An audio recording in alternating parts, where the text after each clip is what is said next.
Hey, how's it going? This is the Pluto Trigger HDR function. Now I had some issues figuring this out, but I think I've got a grasp on it now. First off, I could not get it to work with the 40D because it requires you to put your camera into bulb mode, and for whatever reason, I think it's because the 40D doesn't have a dedicated bulb mode. It's just an extension of manual. It doesn't work. I mean, you could try it, but you may have different results, but I could not get it to work. I did, however, get it to work with the 5D, so I'm not going to be able to show you the entire setup because I have to use the 5D to record this video and also take the photos. So I'll record the video, I'll go take the photos, and then I'll show you how to put it together in Photoshop later. So let's take a look here. So it allows you to set the mid exposure. Now the fastest you can go here is 1/20th of a second. If you're out in the daylight, you're going to need a filter or something to make it darker. And then the longest you can go is 68 minutes. So that's pretty crazy. That's a really long thing. Now, the only thing I can think of you would want to use that for is if you're like tracking a nebula or something. So you'd have to have, I would imagine you'd have to have a tracking device and system in place in order to have any use for those longer 45, even 20 minutes is just ridiculous. I don't know any use for that except for like huge in-depth astrophotography, which I'm not equipped for that, so I have really no idea. And then you set your brackets. You can do 1/3 of a stop, 2/3 of a stop, 1 full stop, 2 full stops, or 3 full stops in between each shot. Now the Pluto obviously has done the calculations, and it's not going to let you select things that won't work. So I'm not sure of the exact math, but like you have to get down here in slower middle exposures in order to shift the brackets, as you can see. So that's interesting. And then also it allows you to set the number of shots anywhere from 3 shots, which is the standard I told you, all the way up to 19 shots. So for this example, I'm just going to do 1/3 bracketed with it set at 7 shots, and then the middle exposure, it'll allow me to do 1/10. To do that, I'm going to go outside, I'm going to put a polarizer filter on my lens, and hopefully we'll get it dark enough for that to work. Now, a lot of people use HDR to make these like highly oversaturated images, but you don't have to use it for that. You can use it to just make a scene look more even, more as your eyes see it. And when I've used HDR in the past, that's usually the purpose that I use it for. So I'm gonna go ahead and go take the shots, and I'll meet back with you when I have them pulled into Photoshop. Just a quick note, I mentioned that I said that it was typically a 3-shot thing. What happened was I recorded that intro part a whole bunch of times because I kept having issues, and I kept forgetting what I said. So in most cameras, they'll allow you to bracket 3 shots for HDR. Some of them may do more, some of them may do less, but you basically set the distance between the 3 and then click 3 shots, and each one will be bracketed differently. I believe that the 5D3 will automatically merge that into an HDR. I know that not all cameras will. The 40D, for instance, does not merge them all.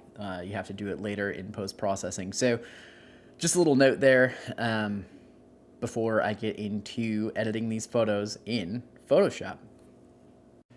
Okay, I couldn't actually get the Pluto trigger to work, but I'm going to show you my images anyways. So I set the trigger at 1/3 of a stop, and then anywhere between 3 and 9 images, and then my shutter speed was around 1/10. I put on a polarizing filter to make it darker so that it would work in the sunlight. I just couldn't get it to go. So here's my images, as you can see.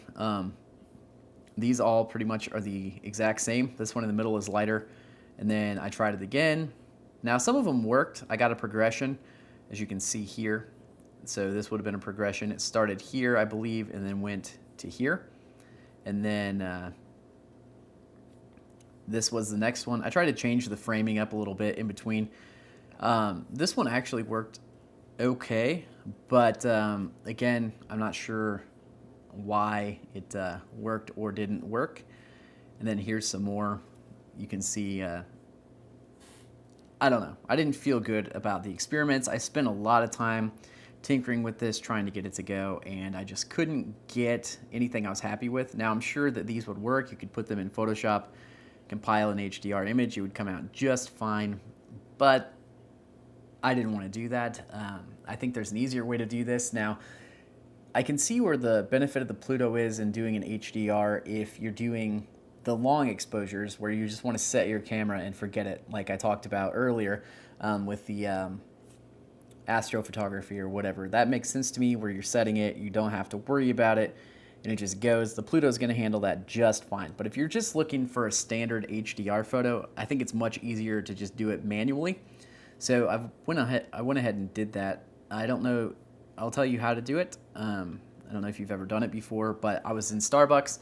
I thought it was a perfect setting because you had a combination of light and dark. So the way to do this is you put your camera in manual mode. You'll set the ISO, you set the aperture for what you want, and then you use the light meter on the camera to find the proper exposure, and then from there, just alter the shutter speed every shot to get a different exposure. So this one is 3 stops underexposed. As you can see, it's f/18, 1/4 of a second at ISO 100. And then this one is 2 stops underexposed, 1 stop underexposed.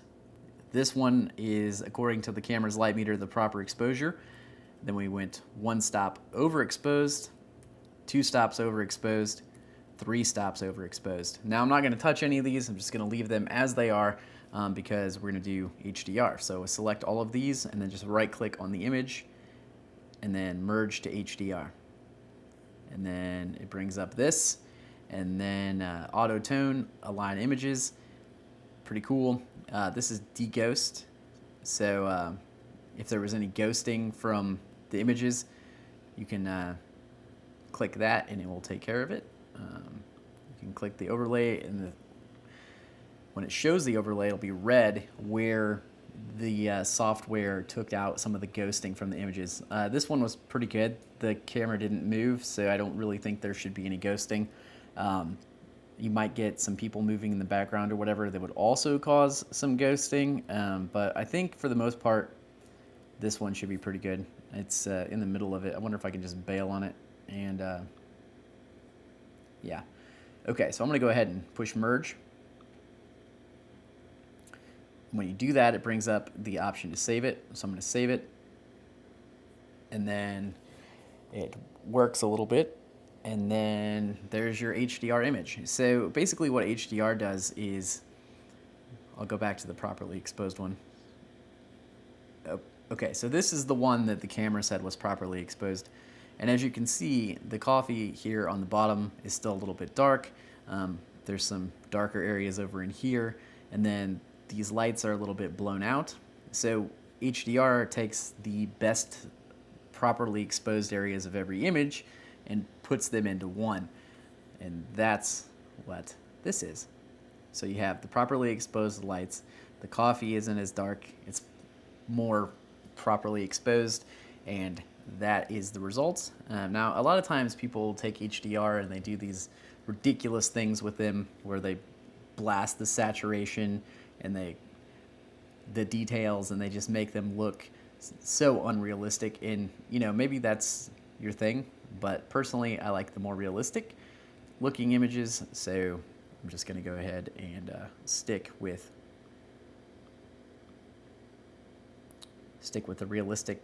the more realistic looking one,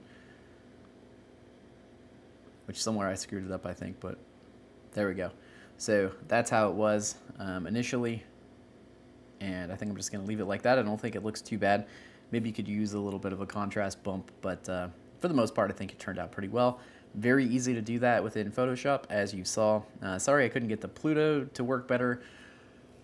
I just don't necessarily know that a standard HDR image is the intended purpose of it.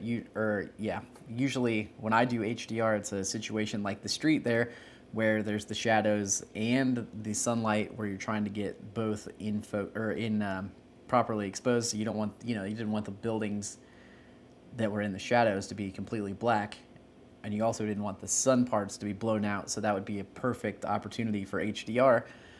Same with this image. You don't really want your light bulbs blown out, and you don't really want the coffee cup to be completely black. So I thought these were decent examples. I mean, I'm sure if I went out and hunted some more, I could find something better, but hopefully this helped you out with making an HDR. Thanks for watching. If you have any questions, feel free to put them down in the comments. Have an awesome day.